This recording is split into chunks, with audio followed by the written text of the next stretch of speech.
Hello and welcome to my craft corner. Miriam Castanho Bollinger here, and today I have a fun project for you to give it a try. So you have seen this on my blog, and this is what the idea is that the card will have a pull up, and in addition to that, to have this opening, you still have a full-size card to write a message. So it looks a little tricky. Is what they call a waterfall card. Instead of making several pieces, I decided to make only one, just to have the message hidden. So today we're going to work on that project. So let's get started. In order to complete this project, you're going to need several pieces of cardstock and some pieces of design series paper. So we're going to start with a base that is nothing but a 5.5 by 8.5, and the base, of course, is of your choice. And to go on top, we're going to need a 5.25 by 4 inches layer, and also we're going to need a 4 inches by 5 1/8 piece to go on top of that. So we're going to have those layer based assembled later on. Continue on the pieces that we need, and I'm going to put all the list of materials so you don't have to be rushing to write this down, but I want you to see what the pieces are. We're also going to need an 8.5 by 2 3/4 piece, and that is going to be used as our strip to make the mechanical part of the card, if you will. So we're going to need that. Again, it's 8.5 by 2 3/4. To make the embellishments, we're going to need a piece that is 3 7/8 by 2 5/8, and also a piece that is 2 7/8 by 2 5/8. In order to assemble the mechanic part itself, we're going to need a small strip, and this strip is 4 inches long by 1/2 inch wide. So those are the pieces you're going to need. In order to prepare the mechanical part, we're going to need to make few scoring. Nothing too big, but just something that needs to be done in order to complete the project. You see here that I have already pre-made a hole, and perhaps you're going to be wondering how I made this hole. The hole was made using the small piece of the chalk talk, and how I did, I put it here on the cardstock, and I secured it because it's such a small piece, it tends to move a little bit. I secured that with a piece of tape, and I ran through Big Shot, and voila, I have my little hole. So now I'm going to use this hole to leave it on the side, and then I'm going to score towards this size. So we're going to need to score at 4 inches and also at 3 inches mark. So that's all the scoring we're going to need to do today. And also always remember, when you're going to do your scoring, always remove your blade from the picture, so that way you don't run into a problem cutting rather than scoring. Very well, so you have it now, your piece cut, and you have it scored. So you're quite getting done. So here you have what the mechanic part is, which is, in this case here in our sample, is the green part of it. So now we need to start assembling it.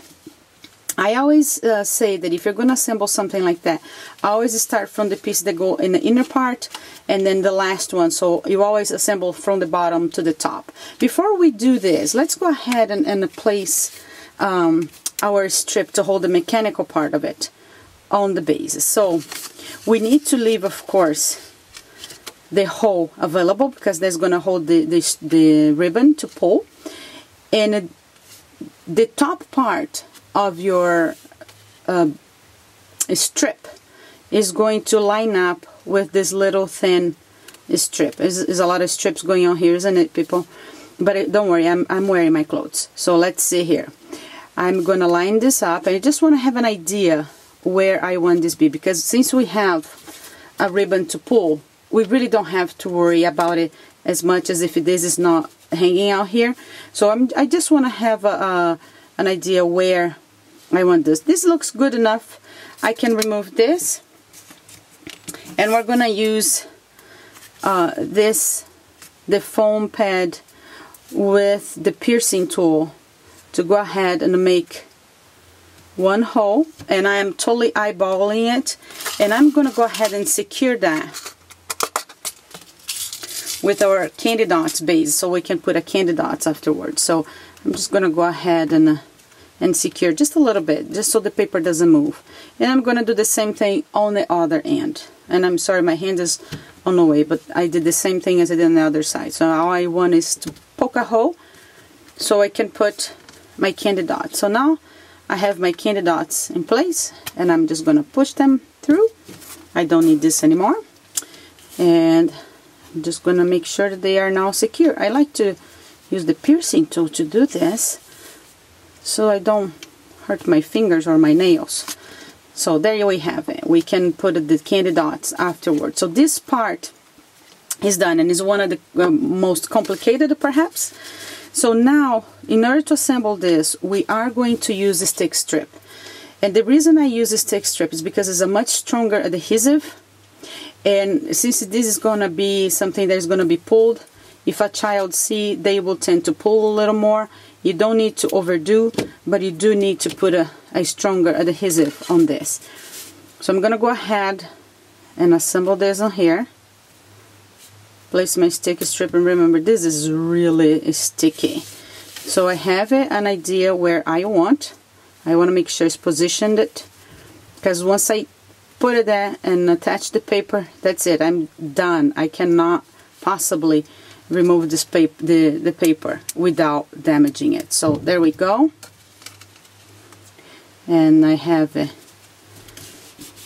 paper attached. So now the mechanical part is done. I know it looks kind of like so what's the secret there? Well, the secret is now when we're gonna attach the parts, like I said.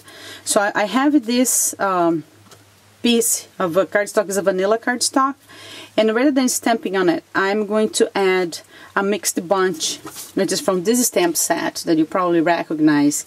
I have used here a white embossing powder, and I'm going to adhere this to the vanilla, and then we're going to adhere that onto the base that is already there on our card.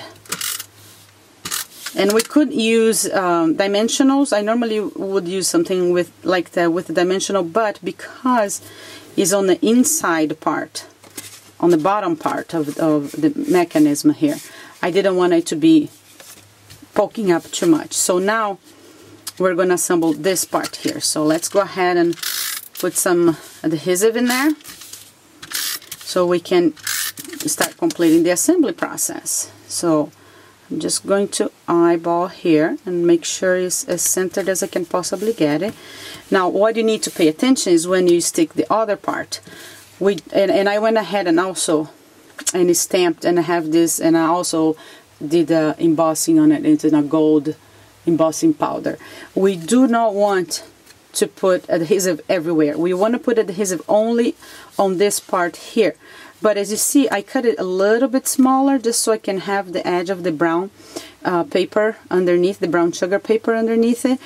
So I have to be very careful when I put the adhesive. Because I have this already one attached, I know more or less the edge of it. So I will take my chances by putting the adhesive here.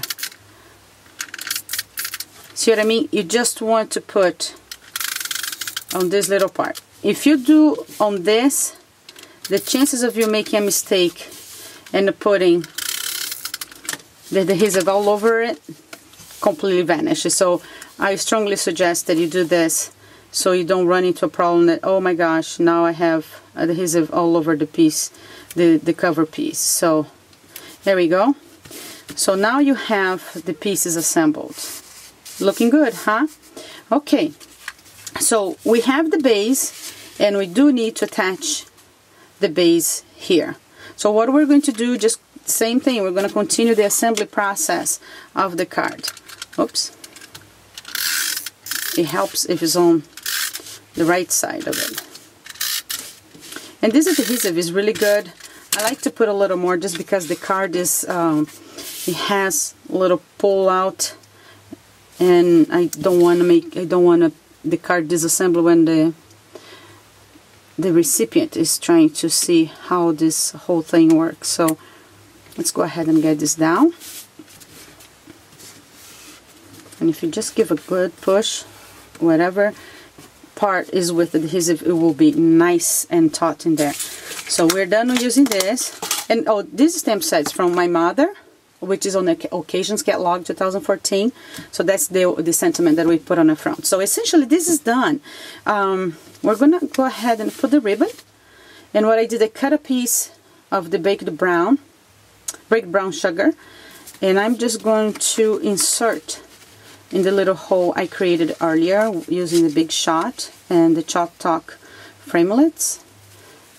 And we're gonna pull it. So you see I just passed it, folded through the hole, and now I have the two tails, and the tails I'm going to go ahead, insert, and pull while holding the cardstock, of course. So for the candy dots, I think I'm gonna go ahead with the blue, since we do have the cardstock that is blue, and we can always use a little bit more blue on it. So I'm gonna go with the blue Pool Party. That's the one we are using today.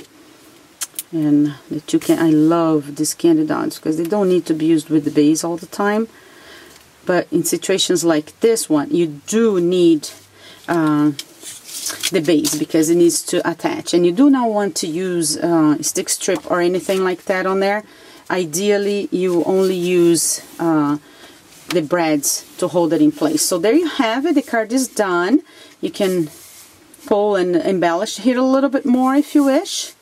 But you have the message, the greeting on the front, a little surprise, and then you still have enough place to write a message to your dear mother. So happy Mother's Day to all of us, and I hope you have enjoyed this project. Thank you very much for stopping by, and I hope to see you soon. Take care. Bye-bye.